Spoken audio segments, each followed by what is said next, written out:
மன்னிப்புங்கிற அந்த விஷயத்தை வந்து நம்முடைய வாழ்க்கையில வந்து வளமையாக நாம வைத்துக் கொண்டோம் என்று சொன்னால் அதனால் கிடைக்கக்கூடிய பயன்பாடுகள் என்ன, இதையே நாம என்ன செய்யணும், தெரிஞ்சு கொள்ள கடமைப்பட்டிருக்கிறோம்.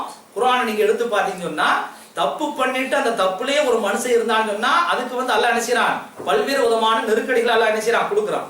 ஆனா பாவம் செஞ்சுட்டு தவறு பண்ணிட்டு மனித இயல்புங்கிற அடிப்படையில் தப்பு பண்ணிட்டு ஆண்களாக இருந்தாலும் பெண்களாக இருந்தாலும் திரும்ப அல்லாஹ்ட்ட பாவ மன்னிப்பு தேடுனாங்கன்னு சொன்னா அவங்களுக்கு வந்து அல்லாஹ் கொடுக்கக்கூடிய அந்த பயன்பாடு இருக்கா இல்லையா, இதை வந்து குர்ஆன்ல இருந்து ஒரு வசனம், ரசூல் ஸல்லல்லாஹு அலைஹி வஸல்லம் சொன்ன ஒரு ஹதீஸ்ல இருந்து ரெண்டு விஷயத்தை மாத்திரம் என்ன செய்வோம், ஒரு பான சொத்துக்கு ஒரு சூறு பதங்கிற வகையில பார்ப்போம். இப்ப அல்லாஹ் என்ன சொல்லி காட்டுகிறான்னு சொன்னால், நீங்க வந்து அல்லாஹ்விடத்துல வந்து பாவ மன்னிப்பு இஸ்திக்ஃபார்லாம் தேடினீங்கன்னு சொன்னா என்ன செய்வான் தெரியுமா, யுமத்தி உக்கும் மத்தா அன் ஹசனா. இது வந்து சூரத்து ஹூதுல வந்து 3வது வசனமாக பதிவு செய்யப்பட்டிருக்குது. அல்லாஹ் வந்து ஒரு குறிப்பிட்ட காலம் வரைக்கும், ஒரு குறிப்பிட்ட காலம் வரைக்கும், அதாவது மௌத்துடைய அந்த காலம் வரைக்கும் அல்லாஹ் என்ன செய்வான்னு சொன்னா அழகிய வசதி வாய்ப்புகளை கொடுப்பான். யாரு பாவ மன்னிப்பு தேடுகிறானோ அவனுக்கு என்ன செய்வான், அல்லாஹ் அழகான வசதி வாய்ப்புகளை கொடுப்பான்.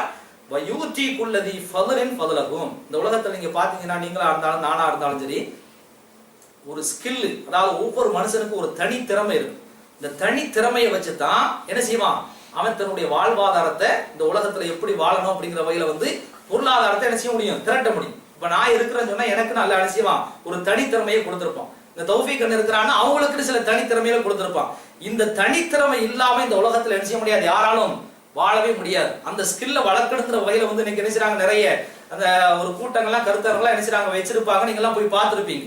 அப்ப அந்த தனித்திறமை இருக்கா இல்லையா, அந்த ஸ்கில் இருக்கா இல்லையா, இது யாருக்கு அல்லாஹ் வழங்குகிறான் என்று சொன்னால், யாரு பாவம் செஞ்சுட்டு அல்லாஹ்ட்ட பாவ மன்னிப்பு கேட்கிறானோ அவனுக்கு தான் அல்லாஹ் அனுப்புகிறான். இந்த தனித்திறமையை அல்லாஹ் அனுப்புகிறான், ஒவ்வொரு மனிதனுக்கு வழங்குகிறான். இது பாவ மன்னிப்பின் மூலமாக கிடைக்கக்கூடிய ஒரு பயன்பாடு அப்படிங்கிற விஷயத்தை அல்லாஹ் சொல்லி காட்டுகிறான். இதே போல ரசூல் ஸல்லல்லாஹு அலைஹி வஸல்லம் ஒரு 3 விஷயத்தை சொல்றார். யாரு வந்து அல்லாஹ்ட்ட வந்து இஸ்திக்ஃபார் பாவ மன்னிப்பு தேடுகிறார்களோ அவர்களுக்கு அல்லாஹ் என்ன செய்கிறான் என்று சொன்னால், ஜஅலல்லாஹு மின் குல்லி லீக்கின் மஹ்ரஜா. அதாவது ஒவ்வொரு வாழ்க்கையில நெருக்கடி எல்லாம் ஏற்படும், ஒரே மாதிரி எல்லாம் இருக்காது. நெருக்கடி எல்லாம் என்ன செய்ய ஏற்பட்டுக்கிட்டு இருக்குமா இல்லையா, இந்த நெருக்கடியை அல்லாஹ் என்ன செய்வான் சொன்னா இந்த பாவ மன்னிப்பின் மூலமாக என்ன செய்வான், அல்லாஹ் போக்கி விடுவான். வ மின் குல்லி ஹம்மின் ஃபரஜா. ஒவ்வொரு வருத்தம் கவலை இதுல இருந்து அல்லாஹ் என்ன செய்வான், ரிலீஃப், விடுதலை கொடுப்பான். அது மாத்திரம் அல்லாமல் வரஸகஹு மின் ஹைஸு லா யஹ்தஸிப். நம்மள அறியாத புறத்துல இருந்து என்ன செய்வான், நாம நினைச்சு பார்த்திருக்க மாட்டோம், அந்த ரூட்ல இருந்து அல்லாஹ் என்ன செய்வான், நாம ஒரு ரூட்ல என்ன செய்வோம், ரிஸ்க் வரும்னு சொல்லி நம்ம எதிர்பார்த்துக்கிட்டு இருப்போம். ஆனா வந்து அல்லாஹ் என்ன செய்வான்னு சொன்னா அந்த ரூட்டை தடை பண்ணிட்டு நாம் அல்லாஹ்விடத்துல பாவ மன்னிப்பு தேடக்கூடிய நல்ல மனிதர்களாக இருந்தோம் என்று சொன்னால் வேற ரூட்ல இருந்து என்ன செய்வான், அல்லாஹ் வந்து அந்த ரிஸ்க் கொடுப்பான் என்று நபிகள் நாயகம் ஸல்லல்லாஹு அலைஹி வஸல்லம் வந்து இந்த தௌபாவுடைய பயன்பாடா என்ன செய்றாங்க சொல்லி காட்டுறாங்க.